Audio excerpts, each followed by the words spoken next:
Je me souviens de ce jour où, assis dans un café parisien bondé, j'ai vu Quentin pour la première fois. Ses yeux verts perçant les miens comme un éclair dans la tempête, me promettant un amour qui allait me consumer. Mais comment aurais-je pu savoir que derrière ce sourire envoûtant se cachait un secret capable de briser nos cœurs? Un mensonge tissé dans les fils de la trahison et de la passion interdite? Plongé dans cette histoire d'amour entre deux hommes, où chaque battement de cœur est un combat contre les préjugés, les doutes et les choix impossibles. Une odyssée émotionnelle qui vous fera trembler d'indignation et de compassion. Car dans les rues de France, l'amour vrai défie toujours les ombres du destin. Assis à la terrasse du Café des Amis, rue de Rivoli, je sirotais mon espresso en observant les passants pressés sous la pluie fine de ce printemps parisien. J'étais Marceau, un jeune architecte de 25 ans. Originaire de Lyon mais installé à Paris depuis 3 ans pour poursuivre mes rêves de bâtir des ponts littéralement et métaphoriquement. Ce jour-là, le patron du café, un homme bourru nommé Pierre, fulminait contre les squatteurs du Wi-Fi. Ses clients qui s'attardaient des heures avec un simple café, monopolisant les tables sans consommer davantage. Exaspéré, il avait lancé un plan choquant, couper le Wi-Fi toutes les heures et afficher un panneau ironique déclarant « Le Wi-Fi est gratuit. Mais votre temps ne l'est pas. Commandez ou partez ». C'est dans ce chaos naissant que Quentin est entré. Il avait 26 ans. Un sourire éclatant et une allure athlétique qui contrastaient avec ma silhouette plus fine et introspective. Il s'est assis à la table voisine, commandant un café au lait avec un accent légèrement provençal qui m'a intrigué. Nos regards se sont croisés quand le Wi-Fi a subitement coupé, provoquant un grognement collectif. C'est ridicule. Non, m'a-t-il lancé, ses yeux verts pétillants d'amusement. Je n'ai pu m'empêcher de rire. Et ainsi a commencé notre conversation, fluide comme la Seine coulant sous les ponts de Paris. Quentin était photographe freelance, capturant les âmes de la ville à travers son objectif. Il me raconta ses voyages en Provence, ses photos de lavandes infinies et de villages perchés, tandis que je lui parlais de mes croquis d'édifices modernes fusionnant avec l'ancien. Nous avons partagé nos passions pour la littérature française, lui adorait Proust, moi Balzac, et nos frustrations face à une société encore rigide sur les questions d'identité.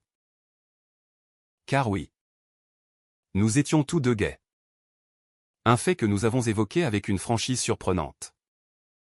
Comme si le destin nous avait placés là pour nous trouver. Mais dès ce premier échange, une ombre planait. Quentin mentionna en passant une relation compliquée du passé, sans entrer dans les détails. Et je sentis une hésitation dans sa voix, comme un secret tapi dans l'ombre. Je n'y prêtais pas attention, trop enivré par cette connexion instantanée. Nous avons échangé nos numéros. Et il partit avec un clin d'œil qui fit battre mon cœur plus fort. Ce soir-là, rentrant dans mon petit appartement du Marais, je repensais à lui, ignorant que cette rencontre marquerait le début d'une tempête émotionnelle. Les jours suivants furent un tourbillon. Quentin m'invita à une exposition photo au Louvre, où ses œuvres étaient exposées aux côtés de maîtres. Marchant main dans la main à travers les salles, nous chuchotions nos impressions sur les tableaux de Delacroix, symbole de révoltes intérieures. L'amour est comme une révolution. Marceau, murmura-t-il. Il bouleverse tout. Ces mots résonnaient en moi, éveillant des sentiments profonds que je n'avais pas éprouvés depuis longtemps. Pourtant, des fissures apparurent rapidement. Lors d'un dîner chez lui, dans son loft du quartier latin, il reçut un appel mystérieux qu'il ignora, son visage se crispant. Rien d'important, assura-t-il. Mais je vis le mensonge dans ses yeux. Je ne posais pas de questions, craignant de briser cette bulle naissante. Notre relation s'approfondit, promenade le long des quais Baisers volés sous les arcades du Pont-Neuf. Discussions interminables sur nos rêves et nos peurs. Quentin me confia son enfance difficile en banlieue. Marquée par un père absent et une mère protectrice. Tandis que je lui parlais de mon coming out douloureux à l'université.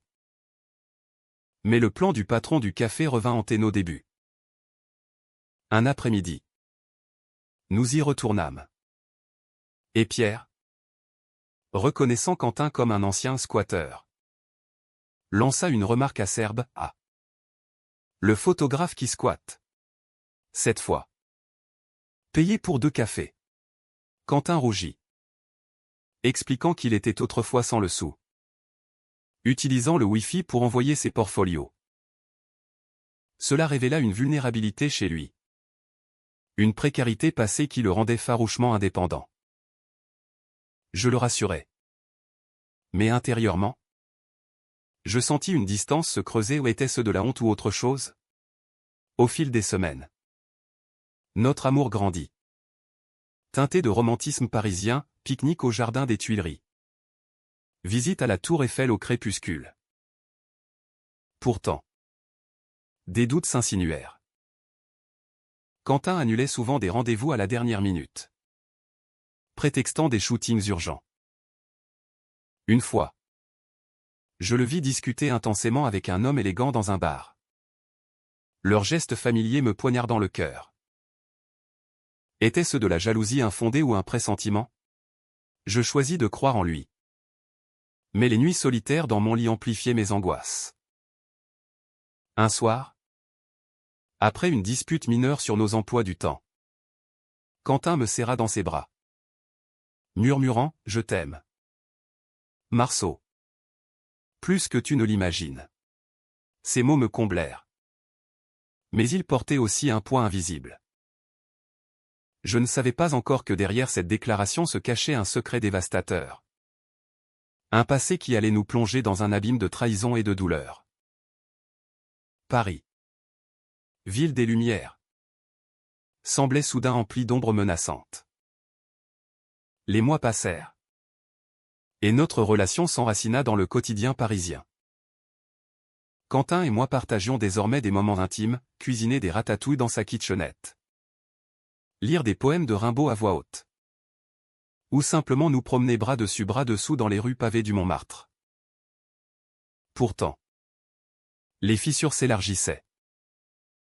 Je remarquais ses absences prolongées, ses textos évasifs, et une certaine mélancolie qui voilait ses yeux verts lors de nos silences. Un jour, lors d'une balade au parc Monceau, Quentin s'arrêta net, fixant un couple hétérosexuel avec une envie palpable. Parfois, je me demande si la vie serait plus simple sans tout ça, murmura-t-il. Ces mots me blessèrent profondément, tout ça signifiant notre amour, notre identité. Je répliquai avec véhémence, l'amour n'est pas une question de simplicité. Quentin, c'est un combat pour l'authenticité. Notre première vraie dispute éclata, révélant des frustrations accumulées. Il s'excusa. Mais je sentis un mur se dresser entre nous.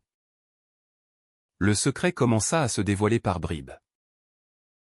Un soir, fouillant innocemment son sac pour un chargeur, je tombai sur une photo jaunie, Quentin, plus jeune, enlacé par un homme que je ne connaissais pas, avec une inscription à jamais.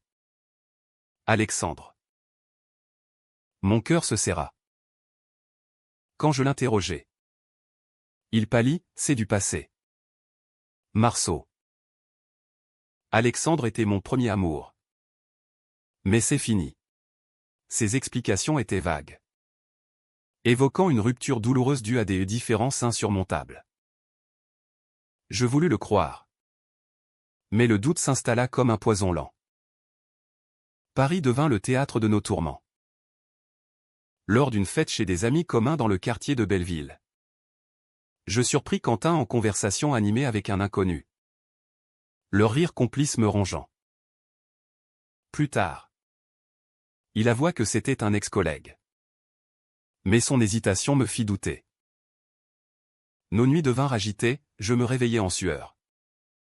Hanté par des rêves de trahison. Pourquoi me caches-tu des choses, demandai-je un matin. Les larmes aux yeux. Il jura son innocence. Mais ses yeux fuyants trahissaient une vérité enfouie. Le plan choquant du patron du café ressurgit de manière inattendue. Pierre, ayant entendu parler de notre couple par des habitués, nous invita à une soirée spéciale où pour célébrer la diversité. Intrigués, nous y allâmes. Mais sur place, nous découvrîmes que c'était un piège marketing, des photos de couples LGBT pour promouvoir le café comme gay-friendly. Sans notre consentement préalable. Quentin explosa de rage, vous nous utilisez comme des objets. Pierre balbutia des excuses. Mais le mal était fait. Cet incident amplifia nos tensions, Quentin se referma, accusant la société de nous exploiter. Au milieu de ce chaos, un appel anonyme changea tout. Une voix masculine, tremblante, me contacta, Marceau. Quentin n'est pas celui qu'il prétend. Demandez-lui pour Alexandre. Mon monde s'effondra. Confronté. Quentin s'effondra en larmes, Alexandre n'était pas un ex. Mais son mari légal. Marié en secret il y a 2 ans lors d'un voyage à Bordeaux. C'était une erreur. Impulsif. Pour des raisons familiales, sanglota-t-il. Je l'ai quitté. Mais le divorce traîne à cause de biens partagés. La trahison me frappa comme un coup de poignard. Comment avait-il pu me mentir si longtemps? Nos moments partagés semblaient soudain souillés. Je hurlai ma douleur, tu m'as fait croire en un amour pur. Alors que tu étais enchaîné à un autre. Il implora mon pardon, expliquant sa peur des jugements. Sa honte d'un mariage raté dans une France encore conservatrice sur certains aspects. Mais ma fureur l'emporta, je partis en claquant la porte. Errant dans les rues nocturnes de Paris. Le cœur en miettes. Les jours suivants furent un enfer. Je refusai ses appels. Bloquai ses messages. Me réfugiant dans mon travail. Pourtant, des souvenirs affluaient, ses rires. Ses caresses tendres. Ses promesses chuchotées sous les étoiles. Était-ce de la manipulation ou une erreur humaine? Mes amis me conseillaient de tourner la page. Mais mon amour persistait. Mêlé à une indignation profonde. Un soir, seul au café des amis, Pierre s'approcha, l'amour est compliqué. Mon garçon. Ne le laissez pas partir sans combattre. Ces mots ébranlèrent mes certitudes. Je repensais à Quentin. À sa vulnérabilité. À nos rêves communs. Mais le secret d'Alexandre planait comme une ombre. Menaçant de tout engloutir. Paris. Avec ses lumières scintillantes. Semblait moqueuse face à ma douleur. La révélation du mariage secret de Quentin avec Alexandre me plongea dans un abîme de confusion et de rage. Je passais des nuits entières à arpenter les boulevards haussmanniens. Questionnant chaque moment de notre relation. Était-ce de l'amour véritable ou une illusion construite sur des mensonges? Quentin multiplia les tentatives de contact, fleurs livrées à mon bureau. Lettre manuscrite évoquant notre première rencontre au café. Suppliant une seconde chance. Je t'aime plus que ma propre vie. Marceau, écrivait-il. Mais ma fierté blessée me retenait. Un après-midi pluvieux. Je décidai de confronter Alexandre. Grâce à des recherches discrètes. Je le localisai à Bordeaux. Où il travaillait comme avocat. Prenant le TGV. Je me rendis chez lui. Le cœur battant. Alexandre. Un homme de 30 ans au regard fatigué. M'ouvrit la porte avec surprise. Quentin m'a parlé de vous, dit-il calmement. Assis dans son salon bourgeois. Il raconta leur histoire, un mariage hâtif pour apaiser les familles conservatrices. Mais vite regretté. Nous n'étions pas faits l'un pour l'autre, avoua-t-il. Quentin a demandé le divorce il y a des mois. Mais je traîne des pieds par égoïsme. Ces mots me firent bouillir. Vous le retenez prisonnier, accusai-je. Alexandre secoua la tête, non. C'est lui qui a peur de l'échec public. Cette conversation révéla la complexité, Quentin, marqué par son éducation rigide, craignait le scandale dans les cercles sociaux français. Ou le mariage gay, bien que légal, reste parfois tabou. Rentré à Paris, je me sentis partagé entre compassion et trahison. Comment pardonner un mensonge si fondamental? Nos amis communs, un mélange d'artistes et d'intellectuels du Marais, prirent parti. Certains me soutenaient, il t'a trompé. Marceau. D'autres défendaient Quentin, c'est une victime de la société. Ces divisions amplifièrent le drame, transformant notre histoire en sujet de débat passionné lors de dîners.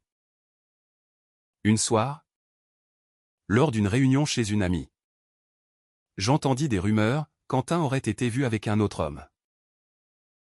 La jalousie me consuma, menant à une confrontation explosive. Je l'attendis devant son loft. Quand il arriva, pâle et épuisé, je l'accusai, tu passes déjà à autre chose? Il nia farouchement, c'était un ami. Rien de plus. Marceau. Je souffre autant que toi. Nos cris résonnèrent dans la rue, attirant les regards des passants. Il admit enfin sa faute pleinement, j'ai eu tort de te cacher ça. Ma peur m'a aveuglé. Des larmes coulèrent sur ses joues.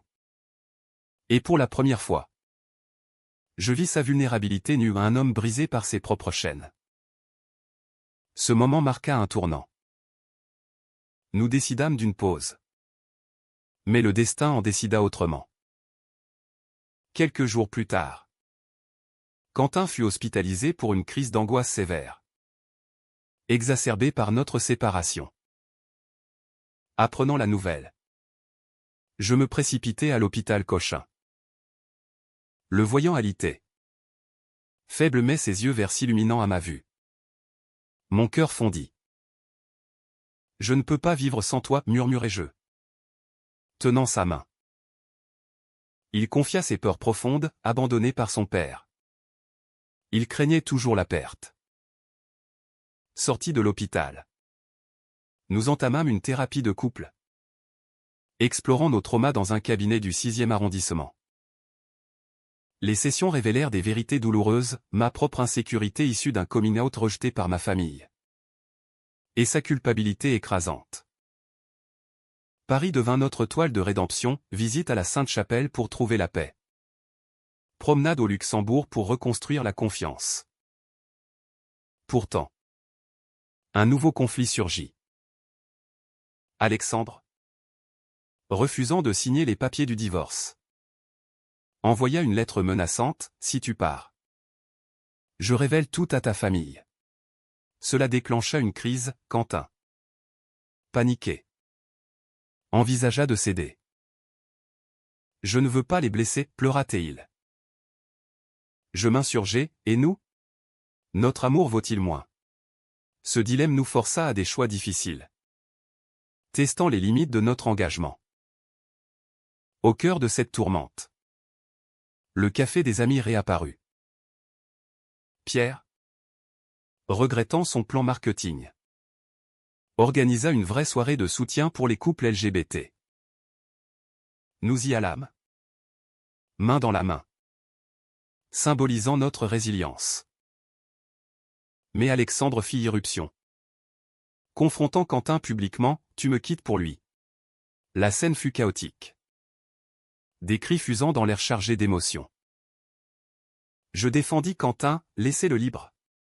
Les clients, témoins, applaudirent, forçant Alexandre à battre en retraite. Ce soir-là, Quentin choisit, il signa les papiers, bravant les conséquences. Pour nous, dit-il, m'embrassant tendrement. Mais la victoire était amère, sa famille. Apprenant la vérité, le renia temporairement, amplifiant sa douleur. Je le soutins.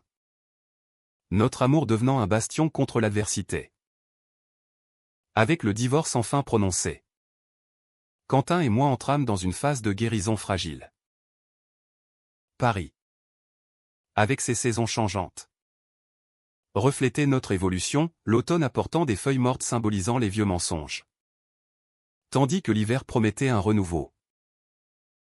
Nous déménageâmes ensemble dans un appartement cosy rue Saint-Antoine. Meublé de nos souvenirs communs, photos de Quentin. Croquis de mes projets. Pourtant, les cicatrices persistaient. Quentin luttait contre la culpabilité. Hanté par le rejet familial. J'ai tout perdu pour toi, murmura-t-il un soir, fixant la scène depuis notre balcon. Ces mots me blessèrent, insinuant un regret. Non. Nous avons gagné la liberté, répliquai-je. Mais intérieurement, je doutais. Nos disputes reprirent. Centrées sur des détails triviaux masquant des peurs plus profondes, sa peur de l'abandon. La mienne de la trahison récurrente. Un voyage en Provence, terre natale de Quentin, devint le catalyseur d'un nouveau drame. Chez sa mère à Aix-en-Provence, nous espérions une réconciliation. Mais elle, femme traditionnaliste, nous accueillit froidement. Ton choix me déçoit, Quentin. Durant le dîner, des tensions éclatèrent, elle accusa notre relation d'être contre nature, citant des valeurs catholiques ancrées. Quentin défendit notre amour avec passion, maman. L'amour n'a pas de genre. Mais elle révéla un secret choquant, Alexandre avait été choisi par la famille pour stabiliser Quentin. Un arrangement presque arrangé. Cette découverte me fit exploser, tu savais pour ça et tu ne m'as rien dit. Quentin avoua, je craignais que tu me vois comme une victime. La trahison ressurgit, plus vive. Je partis furieux, prenant un train pour Paris seul, laissant Quentin affronter sa mère. Sur le trajet, des textos affluèrent, pardonne-moi. Marceau. Je t'aime. Mais ma rage l'emportait, me faisant questionner si notre amour survivrait à tant de mensonges accumulés. De retour à Paris, je me réfugiai au café des amis. Pierre, devenu un confident improbable, m'écouta, l'amour français est dramatique. Mon ami, pense à Roméo et Juliette, mais avec une fin meilleure. Ces mots m'incitèrent à réfléchir. Quentin rentra le lendemain, épuisé mais déterminé. Ma mère a accepté de nous donner du temps, dit-il. Nous nous réconciliâmes dans une étreinte émue, promettant une transparence absolue.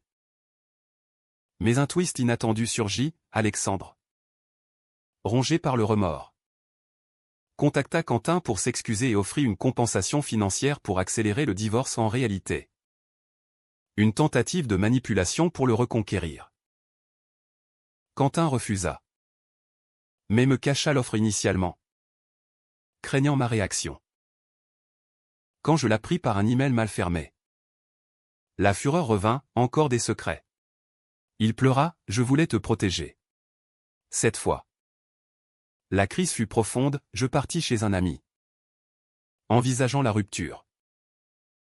Les jours suivants furent un tourbillon émotionnel. Paris semblait grise. Ces monuments indifférents à ma peine. Je repensais à nos débuts. Au sourire de Quentin au café. À nos rêves partagés. Était-ce suffisant pour surmonter? Un appel de sa mère changea la donne, viens. Marceau. Il a besoin de toi. Elle admit ses erreurs, influencée par des préjugés dépassés, et nous invita à une réunion familiale. À Aix. Entouré de lavandes odorantes. Nous confrontâmes les démons collectifs.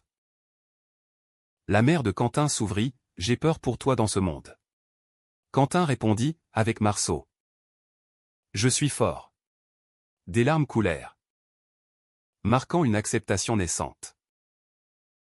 Ce moment humain, teinté de pardon, renforça notre lien. De retour à Paris, nous reconstruisîmes patiemment. Thérapie.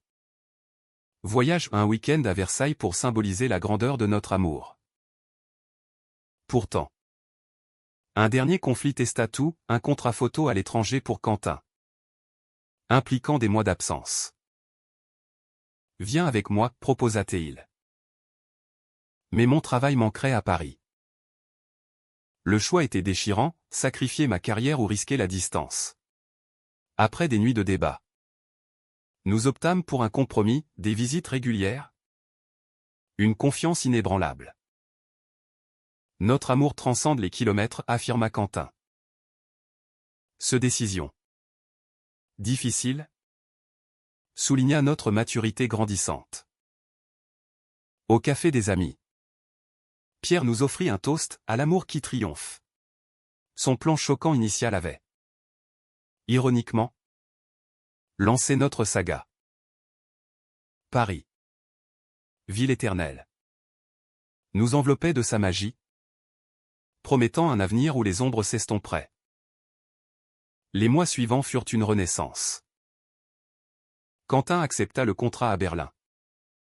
Et je le rejoignis pour des week-ends passionnés, explorant la capitale allemande tout en maintenant nos racines parisiennes.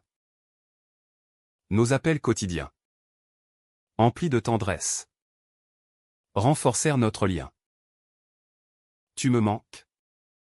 Mais je sens ta présence, murmurait-il. Cette distance, au lieu de nous séparer, nous unit davantage, prouvant que l'amour vrai résiste aux épreuves. De retour à Paris pour les fêtes, Quentin me surprit avec une demande en mariage sous les lumières de Noël des Champs-Élysées. À genoux, bague en main, il déclara, Marceau.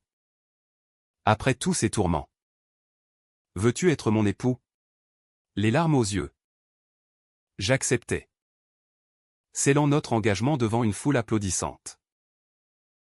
Ce moment, romantique et kitsch à la française, effaça les ombres passées. Mais le destin réserva un dernier twist. Alexandre réapparut. Non pour nuire, mais pour clore le chapitre, il envoya une lettre d'adieu, souhaitant notre bonheur. J'ai appris de mes erreurs, écrivait-il.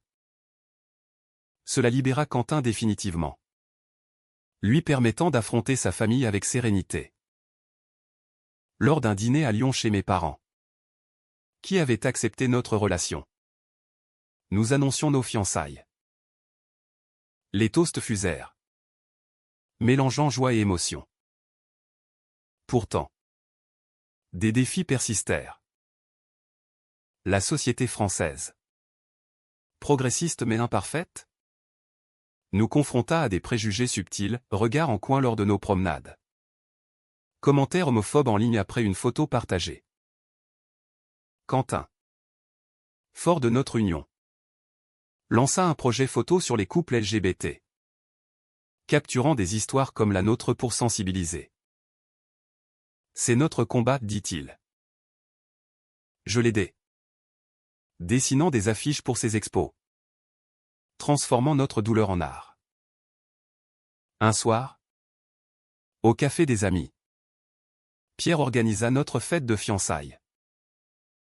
Amis, famille, même la mère de Quentin, venue d'Aix, trinquèrent à notre avenir. Du squat Wi-Fi à l'amour éternel, rit Pierre. Ce lieu, berceau de notre rencontre, symbolisait notre résilience. Notre mariage eut lieu au printemps, dans les jardins du Luxembourg, sous un ciel azur. Vêtus de costumes élégants, nous échangeâmes des vœux émouvants, dans les tempêtes et les secrets. Tu es mon phare, Quentin. Et toi? Mon encre? Marceau. Les invités? Émus? Applaudir? Marquant un happy end teinté de réalisme car l'amour n'est pas un conte de fées, mais une construction quotidienne. Des années plus tard. Parents adoptifs d'un petit garçon nommé Louis. Nous vivions une vie équilibrée entre Paris et la Provence. Quentin photographiait le monde. Je concevais des espaces inclusifs. Nos épreuves passées nous avaient rendus plus forts, plus empathiques. Sans les ombres, pas de lumière, philosophais-je souvent.